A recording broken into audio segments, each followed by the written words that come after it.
Great. Okay, well, welcome back, everybody. Welcome back to everybody online. I hope you can hear me. Please give me some indication if you can't, or maybe give me some indication that you can. That's probably easier, isn't it? Can people hear me? Yes. Wonderful. Great. Thank you.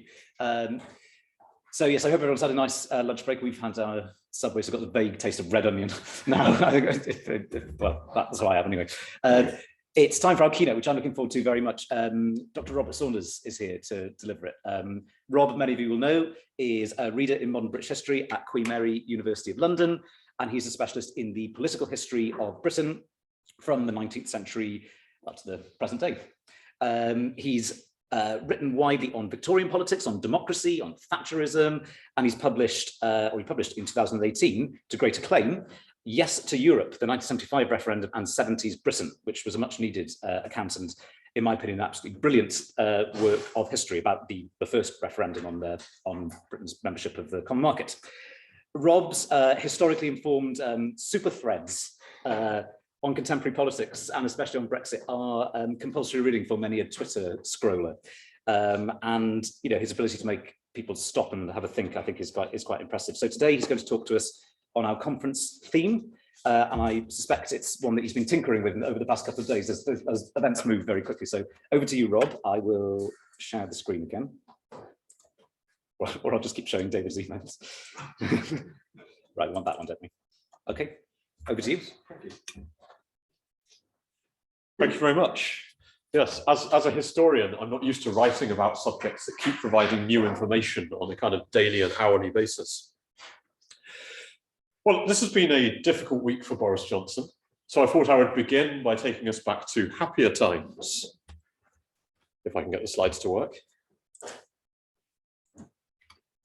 The 12th of December, election day in 2019.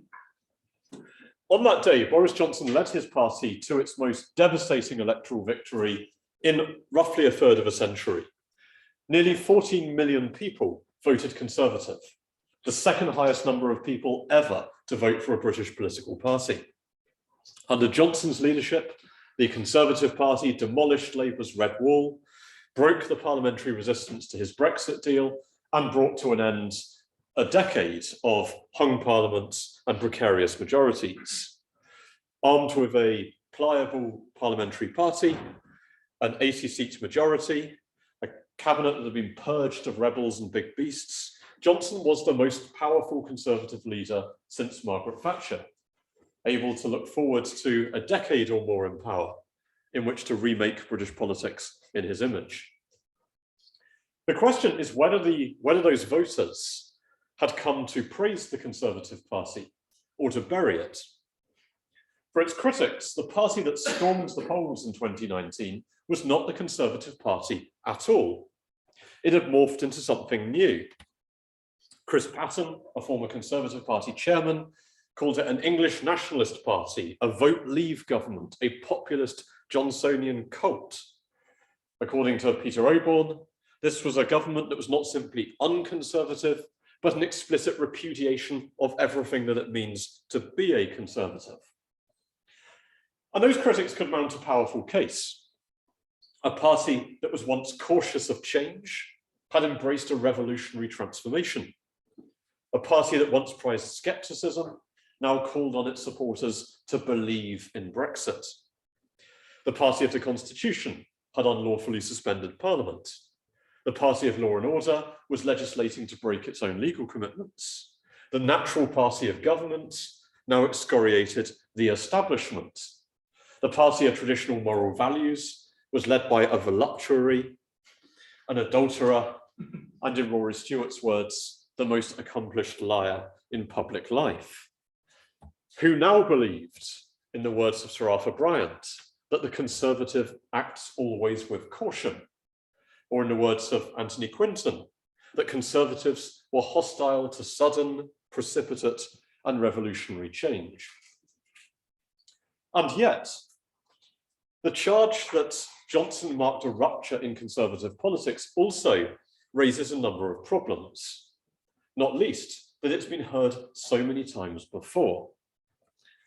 If we were to jump into the TARDIS and materialize back in the 1840s, we would find Benjamin Disraeli lacerating Sir Robert Peel and denouncing his conservatism as an organised hypocrisy.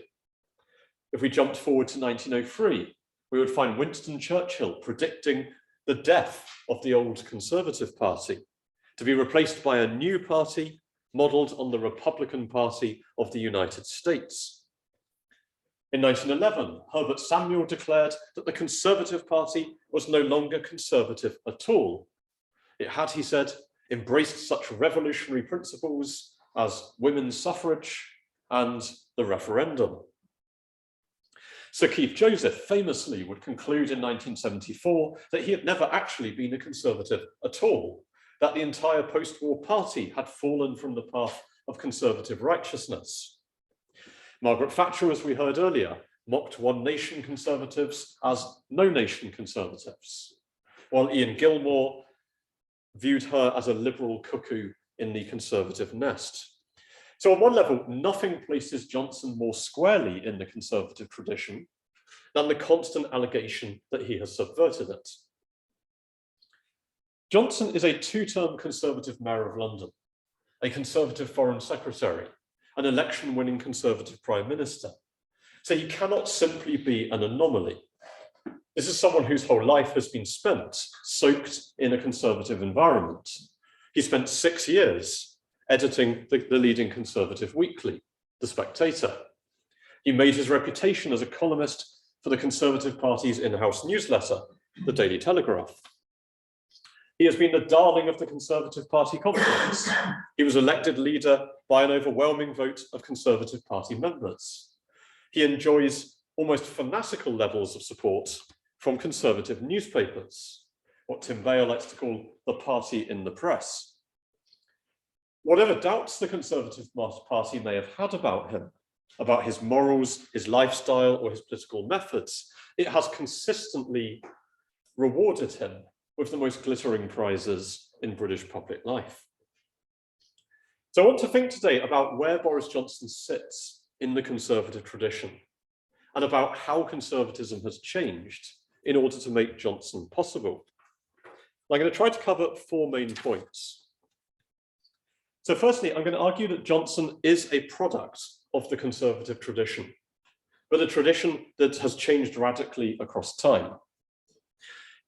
His conservatism is not the conservatism of Harold Macmillan or David Cameron or even Margaret Thatcher, but nor is it some kind of random mutation in the conservative gene.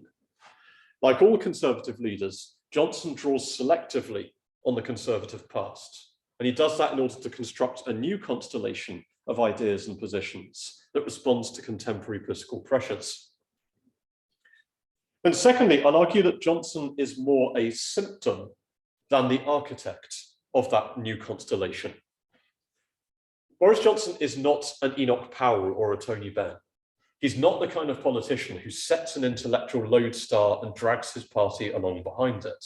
He has always been a supremely malleable politician, someone who has poured himself into a variety of different ideological molds.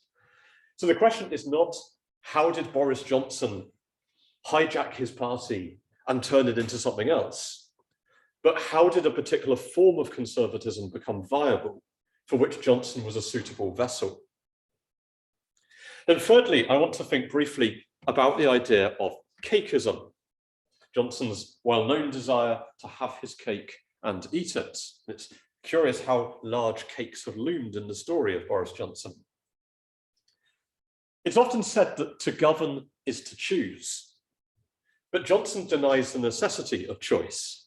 His great skill is his ability to hold together what might seem to be contradictory impulses and ideas, his ability to project different political personas to different sections of the public.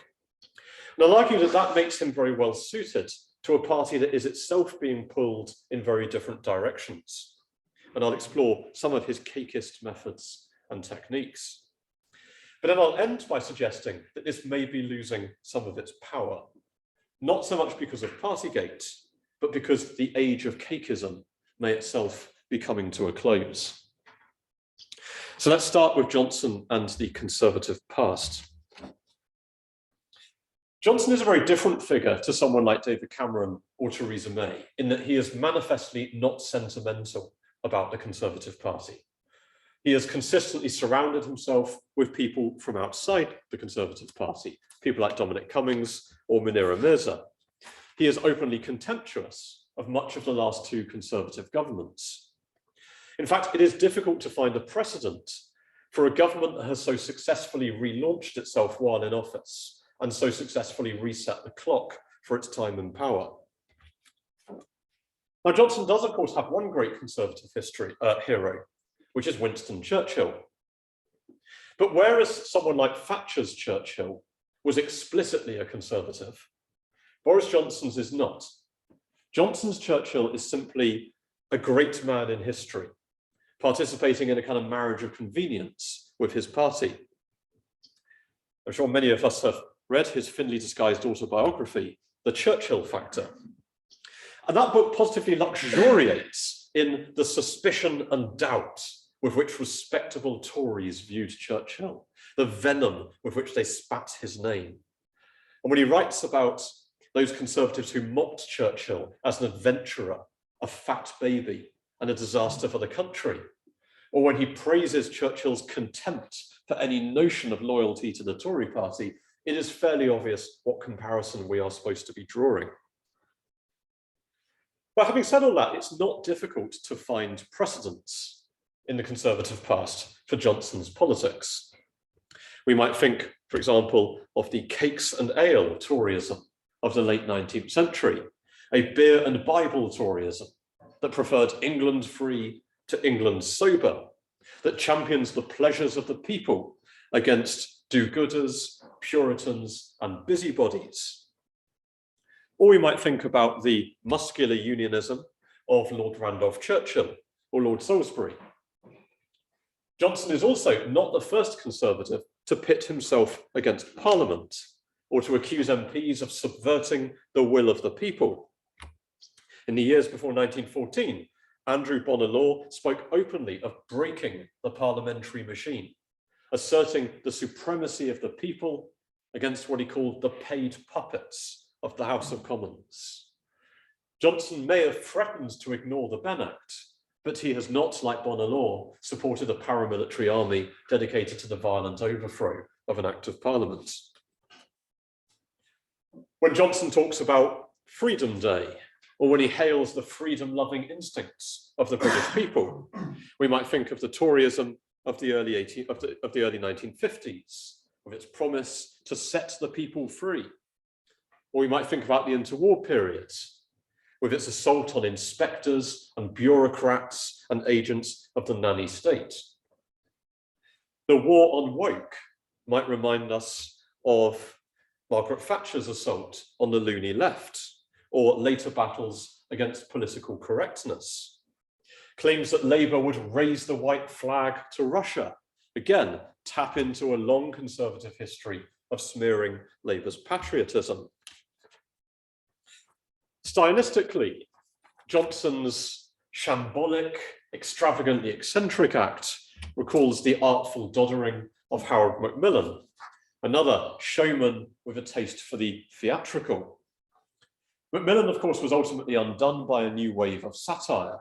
One of Johnson's great skills is to insulate himself against humour by acting as his own best satirist.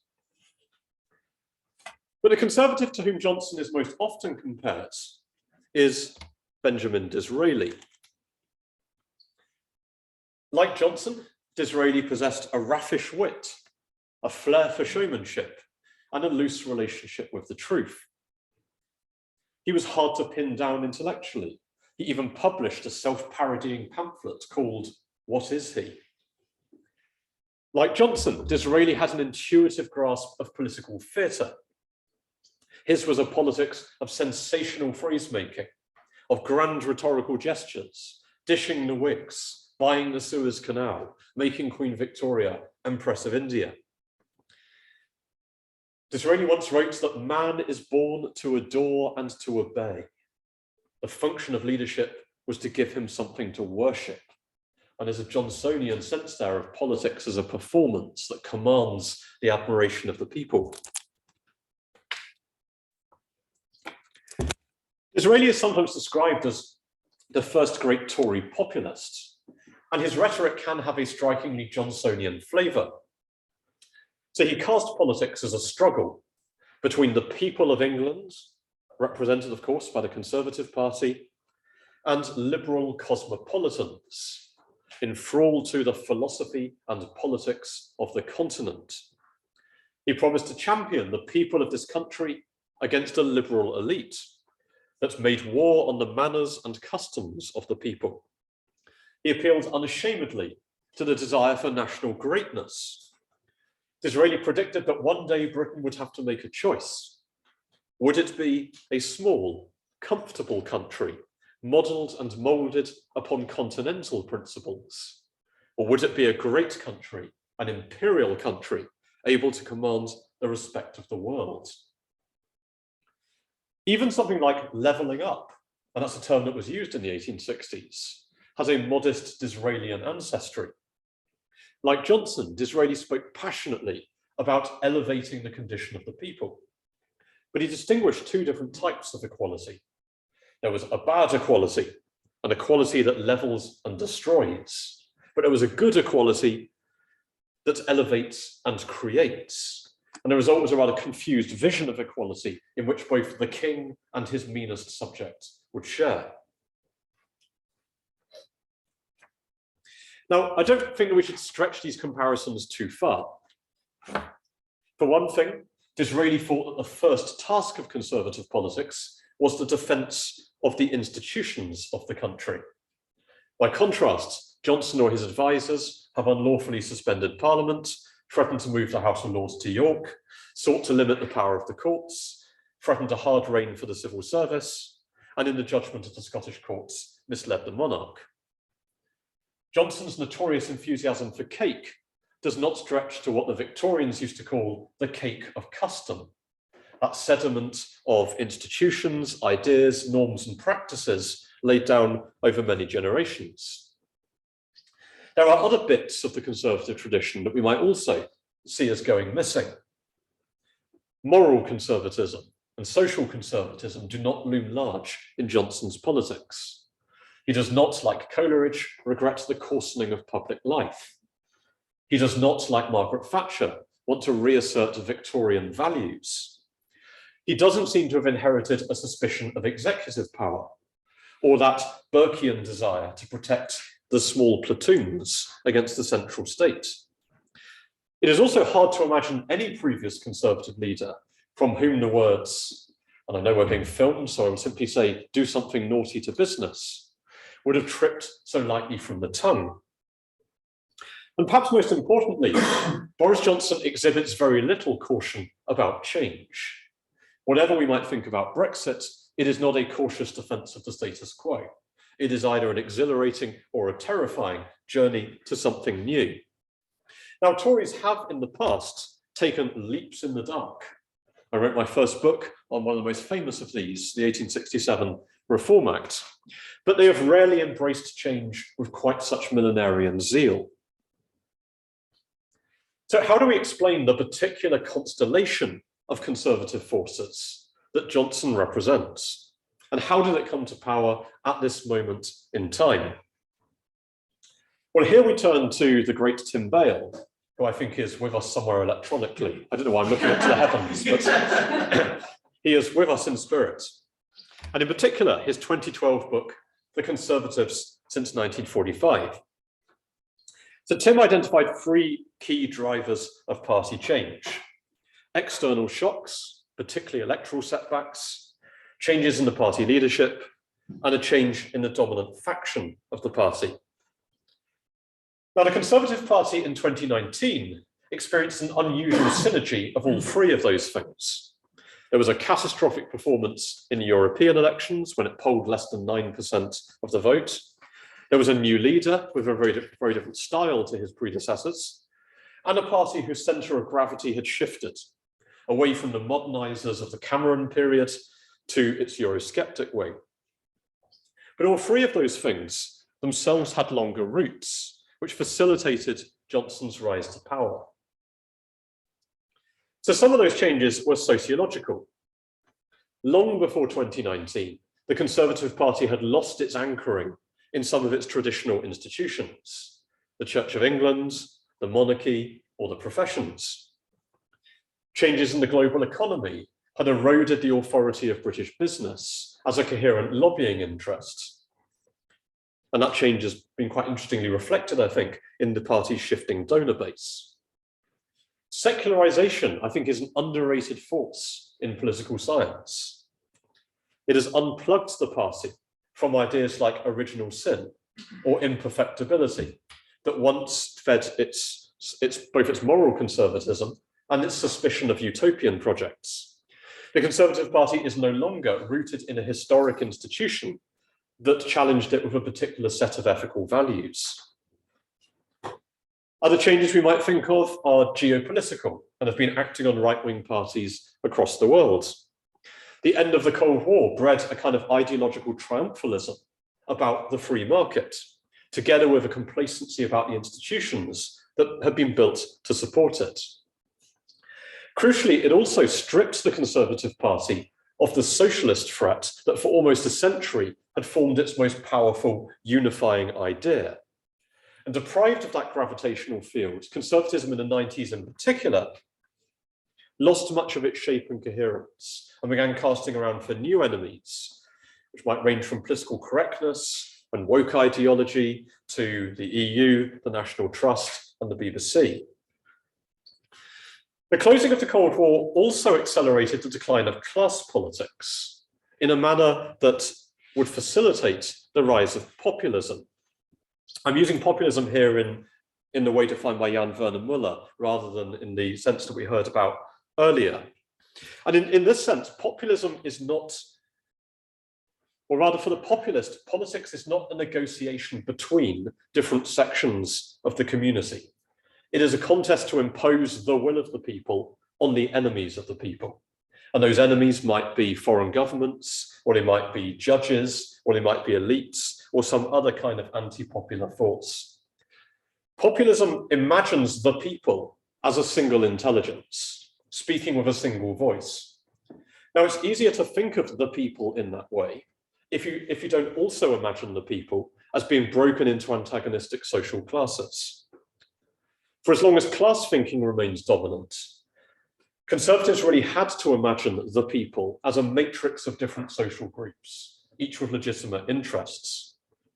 But that idea has really been fading since the late 1980s. In the short term, the decline of class politics facilitated the big tent politics of New Labour, with its aspiration to be the political arm of the British people. But the financial crisis, the expenses scandal, and the rising salience of immigration, I think, opened the gates to a cruder binary that pitted the people against an elite that sought to oppress them. In that respect, I think the question of whether Johnson is a one-nation conservative or a populist in some ways sets up a false opposition. The rhetoric of one nation was itself highly populist in character. As we've seen, Disraeli claims to speak for the people of England against a pro-European elite. But that rhetoric was always layered onto a set of assumptions about class. As we saw on the slides earlier, it assumes the existence of at least two nations, the rich and the poor, between whom some kind of consensus had to be actively negotiated. So for as long as those assumptions remained in place, the populist potential of one nation could be contained. Once they fell away, it was ripe for transformation. Another crucial structural shift was a change in the party's electoral base. Its decline in Scotland and Wales, its uncoupling from Ulster Unionism, has left it a more narrowly English party, probably than any previous point in its history. We touched on this again this morning. There are, I think, 117 seats outside England in the UK Parliament. In 2015, David Cameron won an overall majority with just 12 of them. Boris Johnson won a landslide in 2019 with just 20. So there is no electoral imperative necessarily for the Conservative Party to look beyond England and to think about the interests of non-English voters. And that has changed the character of the party's unionism. It is still a unionist party, but I think its unionism has changed in flavour. Historically, Conservatives often embraced a kind of cultural nationalism. They projected themselves as the champions of Scotland and Wales against the centralising instincts of Labour governments in Westminster. Today, its unionism is almost entirely Anglo-centric and focused on the interests of English voters. Now, of course, parties do not simply reflect the pressures of their times. They also develop stories about their own history, and they use those to understand the pressures they face.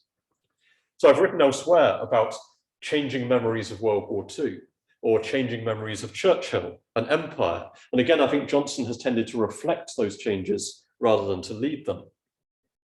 And the party's memory of its own past is also significant here. Ben Jackson has made, I think, a very compelling argument that Conservatives have developed a particular memory of the 1980s, and one that actively celebrates economic shocks. So in the collective memory of the Conservative Party, the depression of the early 1980s has been transformed from an unhappy byproduct of monetarism, something that very few people in government had anticipated, to a kind of cleansing fire that birthed a new economy in its ashes. That is then reinforced by a cultural shift associated with the tech boom that valorized moving fast and breaking things. And I think the effect of both those things has been a taste for creative destruction, which is quite unusual in Conservative history. The second legacy of the Thatcher era was a growing suspicion of experts. The economic recovery of the mid-1980s came to be seen as a triumph over the 364 academic economists who famously wrote to the papers denouncing the 1981 budget. Long before Michael Gove in 2016, Thatcherites had concluded that Britain needs politicians who will stand up against the experts. So when Michael Gove famously announced that the people of this country have had enough of experts, he wasn't just tapping into a wider anti-establishment mood. He was also drawing on a seam of conservative thinking with its roots in the 1980s. Now, none of this is to deny that Johnson does also look outside the Conservative tradition, but that again is not unusual. The Conservative Party has a long history of marrying out, refreshing its gene pool with Whigs, Liberal Unionists, National Liberals, and yes, UKIP and the Brexit Party. So it is undoubtedly significant that the current Home Secretary used to work for the Referendum Party, or that the Environment Secretary was a candidate for UKIP, or that senior figures in Number 10 worked for the Revolutionary Communist Party. But I'm not sure that that is more significant than Lord Derby becoming a Conservative Prime Minister, having moved across from the Whigs, or Joe Chamberlain being recruited from radicalism, or Winston Churchill from a new Liberal cabinet. I also don't want to suggest that Johnson is the inevitable product of Conservative history. Without the electoral shock of 2019 and the paralysis over Brexit, the party might never have overcome the doubts that shattered his bid for the leadership in 2016. What I do want to argue is that conservatism had become more receptive to a leader who was morally unorthodox, who was attuned to English nationalism, who was drawn to risk-taking, and who was sceptical of national institutions.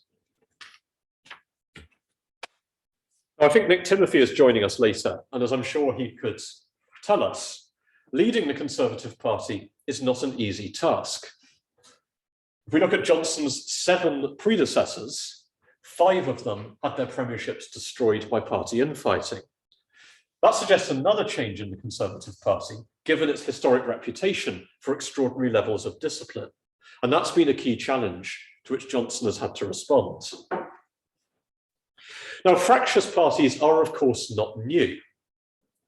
Under the Westminster system, parties of government are always more or less unstable coalitions. They pull in opposite directions, but they are contained to some extent within some shared gravitational field. Now, historically, for the Conservative Party, that might have been anti-socialism, or the defence of the Church of England, or the defence of business, something that held its centrifugal forces in check. The challenge, I think, for the Conservative Party today is that it's increasingly unclear what that gravitational field is, other than simply the will to power itself. That problem was not resolved by the purge of 2019, or indeed by the scale of victory in the election later that year.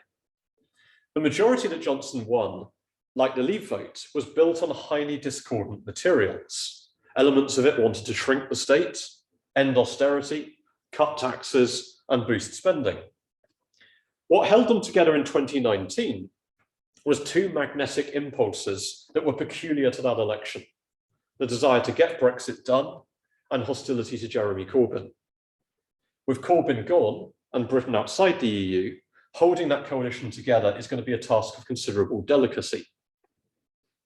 Now, on one level, Boris Johnson is very well suited to holding together divergent materials. He has, after all, proven a highly successful performer in a dizzying variety of roles. As Mayor of London, he championed immigration and celebrated multiculturalism. He called Donald Trump unfit to hold the office of president. As a Brexit campaigner, he mocked the part Kenyan Obama and promised to take back control of borders. As Prime Minister, he suspended Parliament and threatened to ignore legislation. So he is a politician who is adept at pointing in different directions. One of the things I always find interesting about Johnson is that this is a politician who is approaching his 60th birthday. And yet commentators still routinely argue about what kind of conservative he is really. Is he a liberal? Is he a one nation conservative? Is he a populist? Is he Britain Trump? It's interesting, I think, that in the Channel 4 drama, Brexit, the Uncivil War, Johnson was played by the same actor who played Prince Harry in The Windsors. Now, Prince Harry is 20 years younger than Boris Johnson, but there is a sense politically that he is an eternal teenager who hasn't yet arrived at full political maturity. Now, Johnson's ability to hold these different roles in creative tension has been central to his political success. But he's managed this not so much by setting new policy directions for his party, as by using a particular rhetorical style that evades the necessity for policy definition, that suspends questions that might divide his coalition. And he does that through a series of techniques that he developed in his life as a journalist and a public speaker. So for decades, politicians had practiced a form of message discipline. The idea is you deploy sterile sound bites that essentially mean nothing and therefore that evade definition. Boris Johnson's great insight was that you could achieve the same effect by rhetorical extravagance. If you promised to ping off the guy ropes of self-doubt, or unleash the ketchup of catch-up, or lie down in front of the bulldozers, that is as empty of meaning as the most banal soundbite, but they give an impression of authenticity and energy. That is enhanced, I think, by, as we heard earlier, a macho political style, one that scoffs at girly swats and big girls' blouses, and by an ostentatious love of fast cars, high-vis jackets, big building projects, and shagging. If you put all this together, the result is an unusual combination of artful ambiguity and performative purpose. He marries that to a brilliantly self-parodying political style. As we're sure all aware, it is not unknown for politicians to feign sincerity. Johnson, by contrast, actively performs insincerity. He deliberately strips his words of meaning by rhetorical exaggeration, ludicrous turns of phrase, and the knowing look down the camera. I don't think there is any other politician who so consistently breaks the fourth wall in interviews as Johnson, looking down the camera, inviting you to join in the joke of his performance. That's a technique that he honed in years of public speaking. Johnson's speeches are frequently chaotic. He pretends not to know where he is. He forgets the punchlines of jokes. He loses the thread of his arguments. The impression is one of improvised disaster, though there's some evidence it's quite carefully rehearsed. But what it does is it allows him to sell a personality without giving hostages to fortune on policy. He is, in a sense, the Tommy Cooper of political orators. Amidst all of the clowning around and the pratfalling, you're not supposed to notice he never actually does any magic. Now, that has enabled Johnson to cultivate a reputation for dynamism while sending very conflicting signals on his politics. Johnson is a prolific writer and public speaker. He has been a columnist and an opinion former for nearly 30 years. But if we were to put aside the gaffes and the jokes, the tank-topped bum boys, the pickaninnies, the bodies piling up on the streets, I suspect that even in this room, very few of us could quote anything that Boris Johnson has ever said. When challenged about his words, Johnson invariably expresses astonishment that anybody should have taken him seriously. He uses ideas and arguments as kind of rhetorical flares. They're sent up into the sky to awe and amaze, but to distract from the darkness around them. Now, that approach has served Johnson well.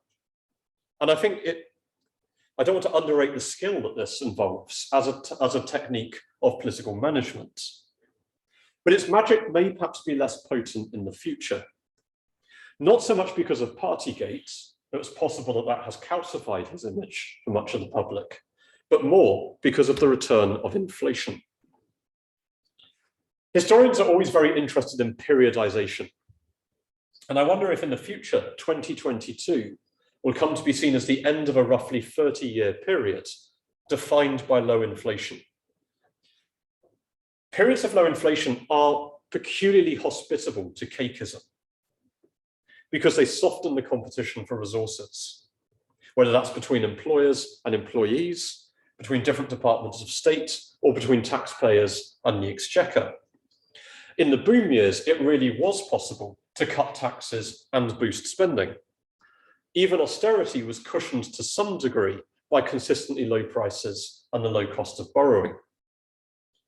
Inflation, on the other hand, sharpens political choices. Do you raise taxes or do you cut spending? Do you subsidize energy bills or do you let the market decide? Inflation is already reopening debates about things like monetary policy and the independence of the Bank of England. Any decision on interest rates now has real political sensitivity. Things like wages, industrial action, the cost of living are all surging up the political agenda. And the effect of this is to bring back into the political mainstream a whole set of economic and distributional questions that British politics hasn't really talked about much for several decades. And these are questions on which the Conservative Party is deeply divided.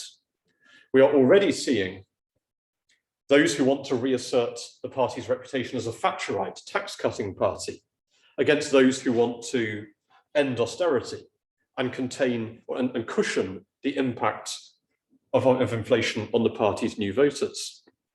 It's interesting, even looking at the papers this morning, we can see a degree of unease. Fraser Nelson up there warning the Tories are driving us into recession.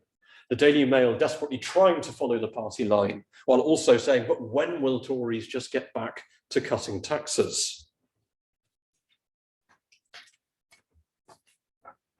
Now, the Conservative Party, and I think this is true of most parties actually in British politics, has given very little thought to these questions in recent decades.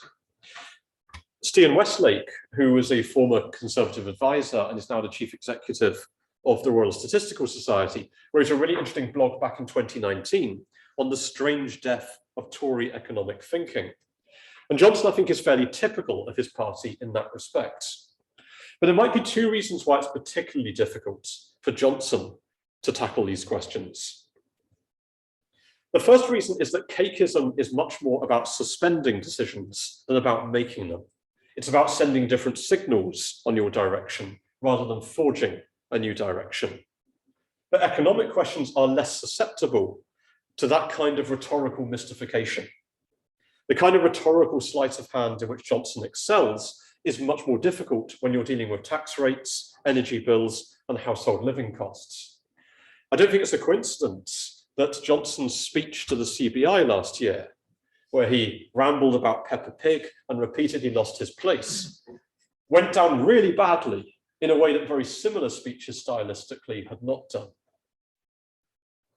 The second problem is that Johnson's own view of the economy, like his view of history, centres almost entirely on heroic individuals, people whose animal spirits drive wealth and prosperity. He's very drawn, in more ways than one, to high earners and people who succeed in business. In 2013, he said we should give humble and hearty thanks for their restless, concupiscent energy and sheer wealth-creating dynamism.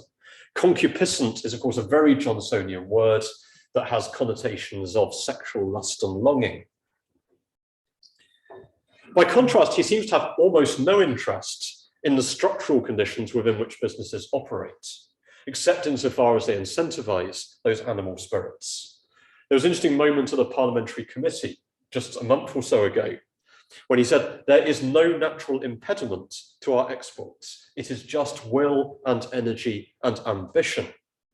And there's not a lot that a policymaker can do with will and energy and ambition.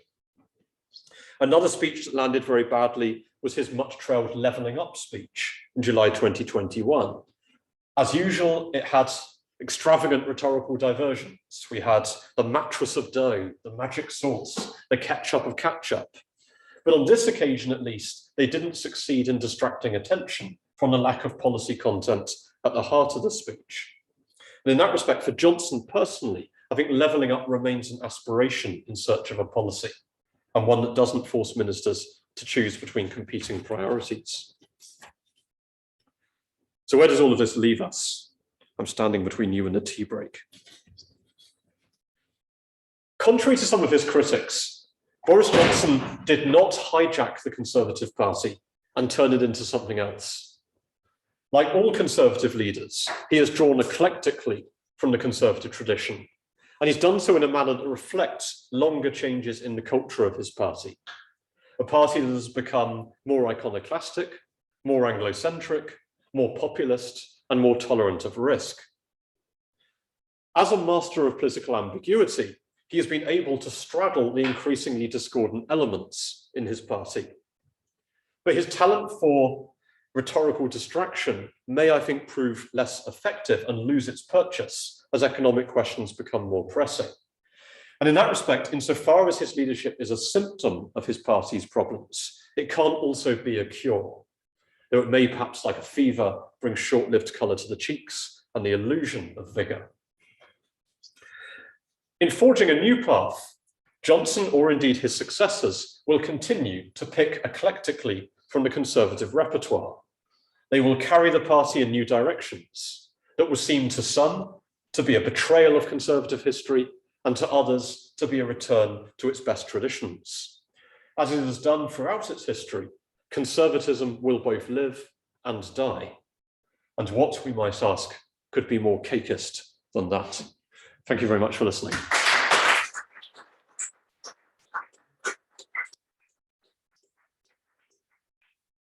Thank you so much, Rob. That was wonderful. It really was just fascinating to listen to. I think, should we, yeah, if we sit down, we'll do questions and I'll move the camera. Yeah, right.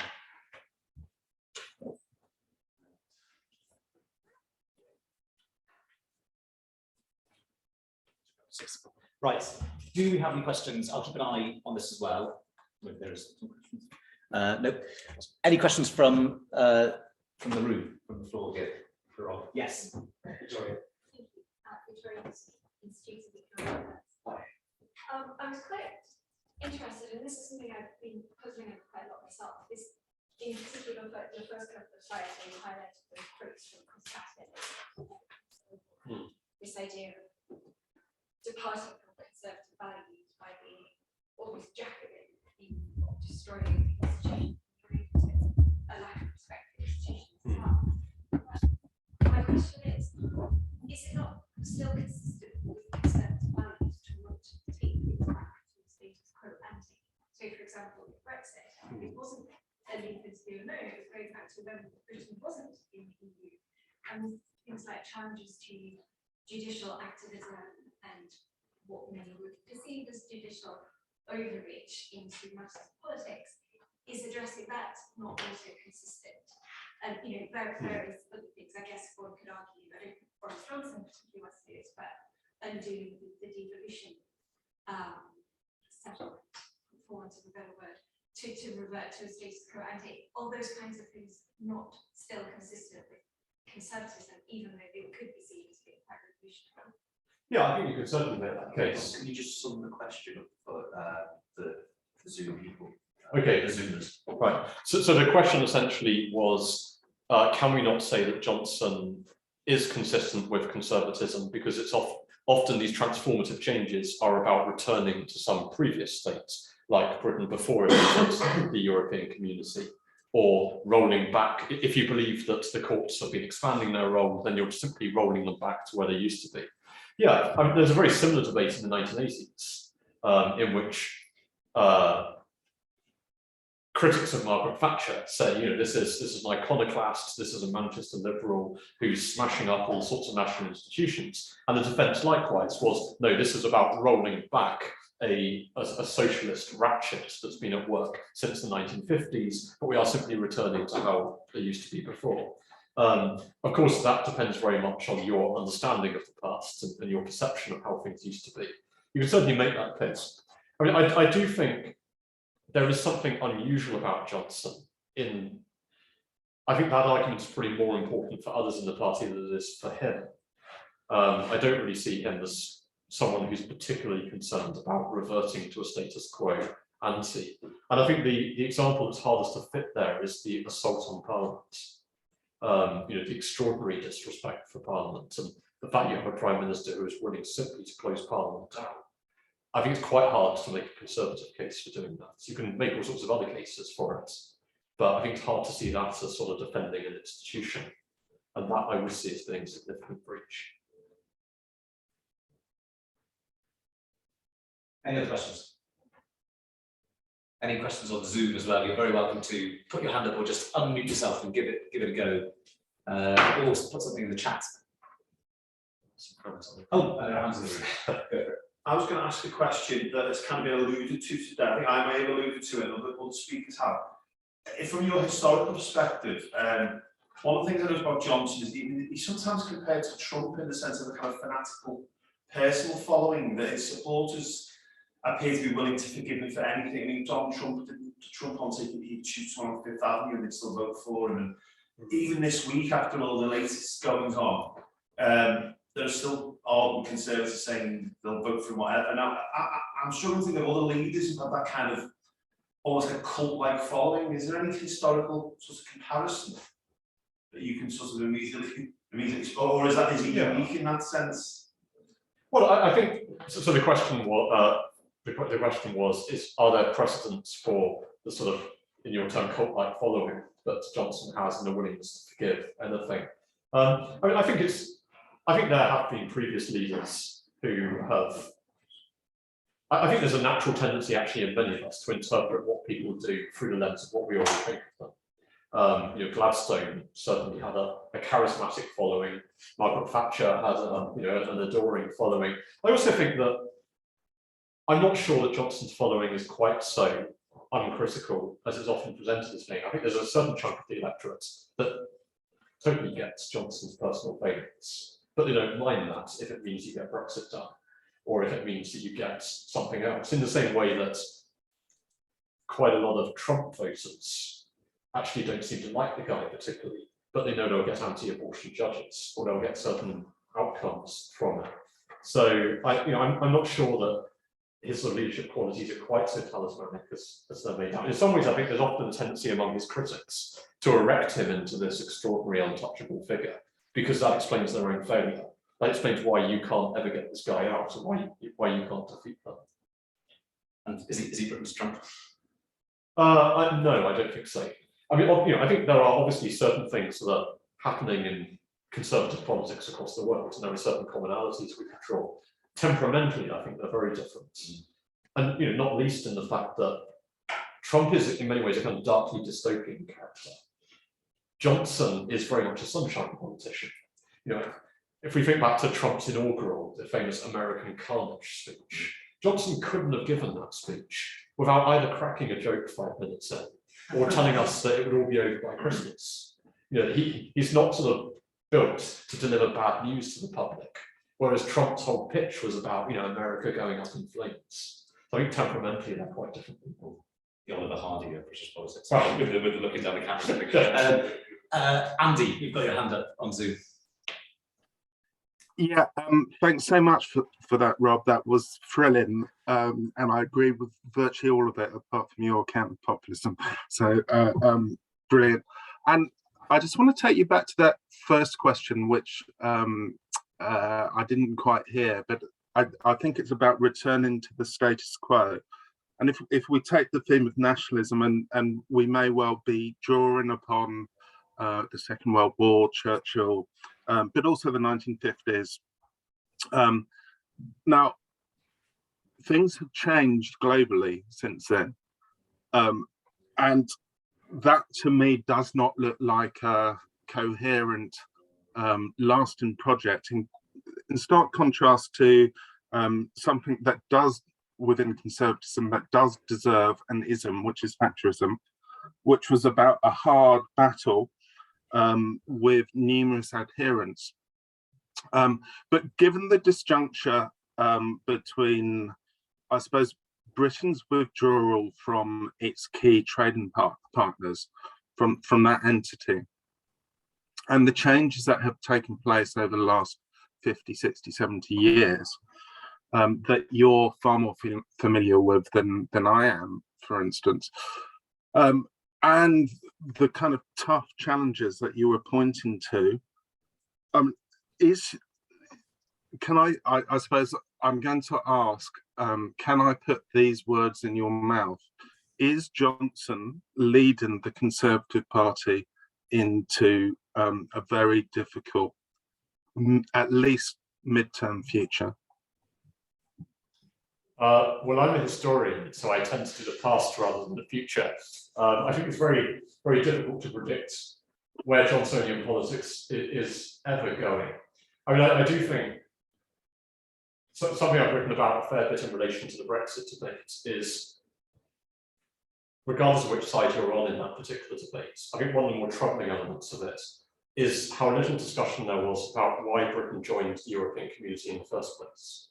And it seems to me it did so as a response to a series of really quite fundamental economic, diplomatic, and domestic political challenges. And for every party from 1962 to 2016, the answer to those questions, you know, what is Britain's place in the world after the end of empire? What is its economic strategy in an age of deindustrialization? The answer became to join the European community. Now, that might well have been the wrong answer. That's an entirely valid political position to take. But Brexit reopens those questions. It suggests that we need new answers. And that often seems to me to be the missing bit of British politics, partly because there's so often a sense in Eurosceptic thought that Britain kind of joins the European community in some sort of irrational spasm of defeatism, rather than as a mistaken response to a set of policy challenges to which we can construct a better response. So I think, you know, if we're going to, if a challenge for Conservatism is to make a success of Brexit, then it's got to re-engage with those questions and do a little bit more creative thinking. I mean, on your point about conservatism, and going back to the first question, where I might slightly change my previous answer is I do think there is a small c conservative element to Boris Johnson. And I thought this was really interesting in his relationship with Dominic Cummings.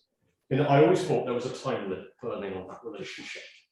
Because Dominic Cummings, it seems to me, is a genuine radical, and indeed perhaps the first real constitutional radical we've ever had at the top of the British government. This was someone who really did want to do quite fundamental things for the British states.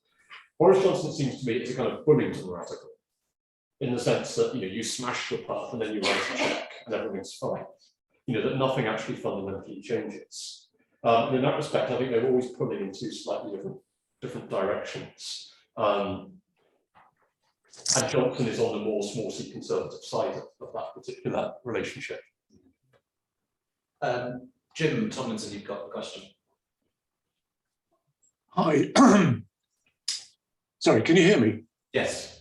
Oh God, sorry. Thanks. Well, I thought that was really great. I just wanted to ask a question. You had an interesting line of argument about inflation and its significance, suggesting, I think, I mean, standard argument is that growth mutes distributional struggles, and that's why people in the past have been very keen on growth. You suggested that low inflation mutes distributional struggles. And I wonder about that. I mean, you point quite rightly to current inflation and the suggestion that that's exacerbating distributional arguments. But is it really the inflation which is the issue? I mean, what we've got is obviously a very low growth economy, exceptionally low growth. And in some respects, it's like the 70s, where people focus very much on the inflation. And obviously there was a lot of political argument that that was, the cause of the distributional arguments and the discontent. But of course, the 70s was also characterized by very low growth. So I wonder whether you're actually right. I mean, you may be right, you're probably right, but I just wonder whether that's is it an underlying issue about the growth of the economy, which is at work.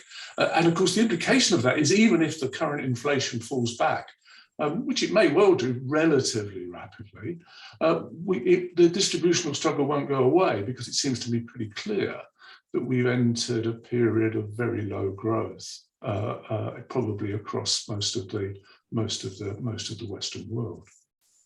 Yeah, it's a really interesting point, and that section of the talk would need to be developed at greater length. And I'm interested to talk to you about that, because this is much more your world of expertise than it is mine. I think the kind of more direct point I want to make is I think all sorts of economic and distributional questions are reawakening in British politics that we haven't seen for about 30 years, and that a generation of politicians haven't really talked about. In a way, it actually is historically quite curious that there's a fundamental shift in what it is that parties talk about and in what the agenda of government is, which partly opens space for a greater salience to things like identity politics and cultural politics. And I think one of the kind of unknown unknowns of the next few years is, to what extent does public tolerance for a politics that centres around identity questions actually start to snap because people feel that there are simply more pressing things? Or to what extent does economic difficulty make it more important to activate identities as a way of mobilising people who are otherwise really angry about their economic position? So, whether we're about to enter a period in which identity politics loses salience, or in which it's absolutely sort of plugged into the nuclear reactor. As I say, I'm a historian, I don't really do the future. I think that would be a very interesting thing to assess.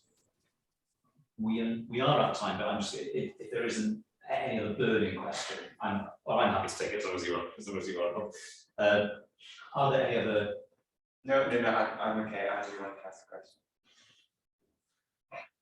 He wanted to ask a question. My question was about communication and the talk of forms. You mentioned that you use quite a number of masks to different audiences, and this is something that you basically using talk of theory to argue about persona and about who person is, what character person be. This is the question that Johnson is always wearing a persona, is always wearing a mask. Who actually is he? Mm. What is Johnson when he takes out all those masks off? What's that? Yeah. It's a very good question. I mean, I don't know the answer to that, obviously, but maybe one way to think about it is, I wrote an article a few years ago called The Many Lives of Margaret Thatcher.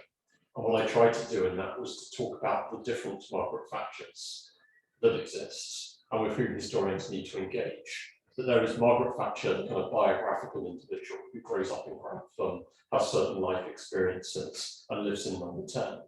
But there is also the Prime Minister during the 1980s, who is not quite the same person.